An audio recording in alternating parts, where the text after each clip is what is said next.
Évidemment, dans cet accrochage qui ne concerne qu'une petite quinzaine de peintures, on ne peut pas voir l'ensemble des sujets et des motifs que développe Jean Dubuffet, ne serait-ce que vis-à-vis de la figure humaine, mais néanmoins, on a quand même des récurrences, cette petite maison, le personnage à la fenêtre, une façon de les dessiner soit de face avec des gros yeux écarquillés, soit de profil. Voire on a aussi ceux qui portent un drôle de chapeau à large bord avec deux bosses qui ressemblent à des bosses de dromadaire. Donc on a voilà, quelque chose d'assez ironique et d'assez joyeux dans son rapport au personnage. Et d'un autre côté, alors même que la majorité des tableaux présentés ne sont que sur une très courte donnée, entre 52 et 56, on a des manières de peindre, des manières des procédés techniques qui sont extrêmement vastes, en passant du monochrome au multicoloriel, au multicolore, en passant par du contour à des choses gravées,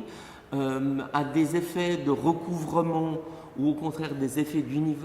d'uniformité. Donc on a une palette extrêmement vaste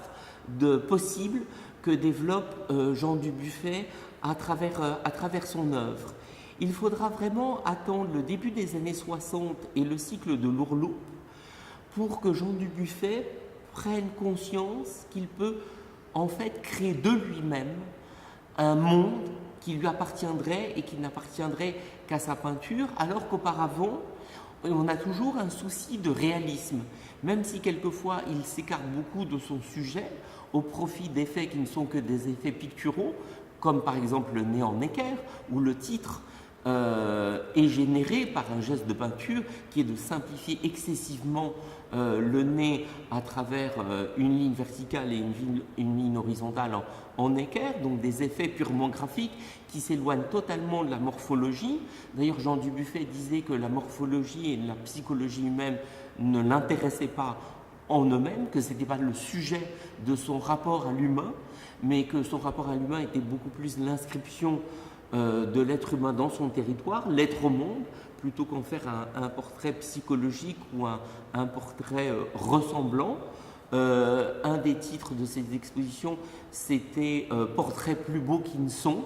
donc comme si la beauté résidait ailleurs que dans le physique ou dans l'apparence. Donc en 62, avec le cycle de l'Ourloupe, qui va être des dessins, des peintures, des sculptures, des architectures et même des architectures comme la tour aux figures ou la closerie Falbala à Périgny que l'on peut visiter, qui est vraiment un environnement total, et un spectacle qui sera Coucou Bazar, dans lequel à la fois les architectures et les personnages vont être animés, chorégraphiés et mis en musique. Et à partir de 62, donc, tous les personnages vont appartenir au monde de la peinture. C'est pour ça que cet accrochage s'achève sur deux tableaux de 1975, donc après le cycle de l'Ourloupe, qu'on avait déjà présenté au musée, et sur un tableau de 85, qui est la seule peinture de Jean Dubuffet, qui est un dépôt du Musée national d'art moderne, que l'on ait en permanence dans le musée.